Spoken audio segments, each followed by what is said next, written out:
All right, today we're going to dive into one of the most useful connectors in the entire Korean language, jiman.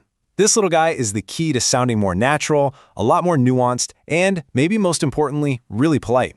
So let's jump right in. So you've been there, right? Someone offers you something or asks for a favor, and you have to say no. How do you do that without sounding, well, rude? It's a tricky situation for anyone learning a new language, for sure. And boom! Here's the answer. 미안하지만 거절할게. I'm sorry, but I'll decline. The absolute magic ingredient here is that word right in the middle. It's like a polite little cushion that softens the entire sentence. So what is jiman really? Well, it's a grammar pattern that you use to connect two ideas that contrast with each other. It's basically your go-to for but or although in English. It lets you say, okay, I acknowledge this first part, but here's this other thing. It's direct, simple, and you're going to use it all the time. Okay, to really get how this works, let's tear apart that first sentence we looked at. This is where you'll see just how simple and logical it is. I mean, look at how this is built.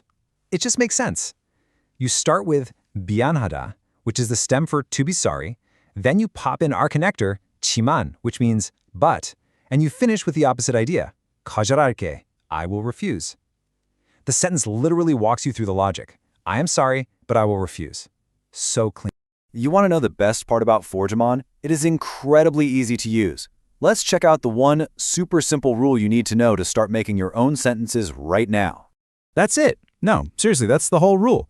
You just find the stem of your verb or adjective, the part you get when you chop off the da at the end, and you just stick jiman right on there. It doesn't matter if the stem ends in a vowel or a consonant. It works every single time. It's a dream. And check this out. It shows you just how consistent this rule is. For a verb like 가다, to go, the stem is ka, so it becomes 가지만. For 먹다, to eat, it's 먹지만. An adjective like 맵다, spicy? Yep, 맵지만. It even works for the past tense. 했다 becomes 했지만. I love how beautifully simple that is. Okay, so we've got the mechanics. The how-to part is down. But now let's talk about the feel. How does jiman actually come across in a real conversation? This part is absolutely key to sounding natural. So you might be thinking, what about that other connector, 눈대? How's this different? Well, think of it like this. jiman is like a seesaw. It creates a very clear, direct contrast. One idea up, the other idea down. A, but B. 눈대 is way softer. It's more like you're just providing some gentle background information.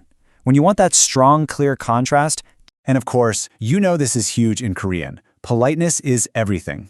The cool thing is, the grammar itself doesn't change, but your word choice really matters. With your friends, 미안하지만 거절할게 is totally fine.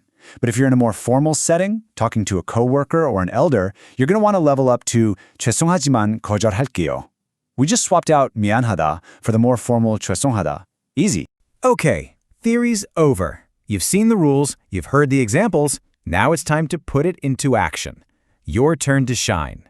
First one, how would you talk about the weather today? You've got 춥다, to be cold, and 맑다, to be clear. How do you put them together? Go on, take a second. And the answer is 춥지만 맑아. Did you get it?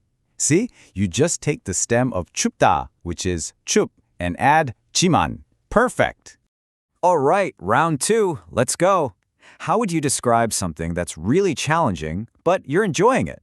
You have 힘들다, to be hard, and 재미있다, to be fun. Yes, that's it. It's 힘들지만 재미있어. The stem is 힘들, and you just add our good friend 지만. You're getting the hang of this.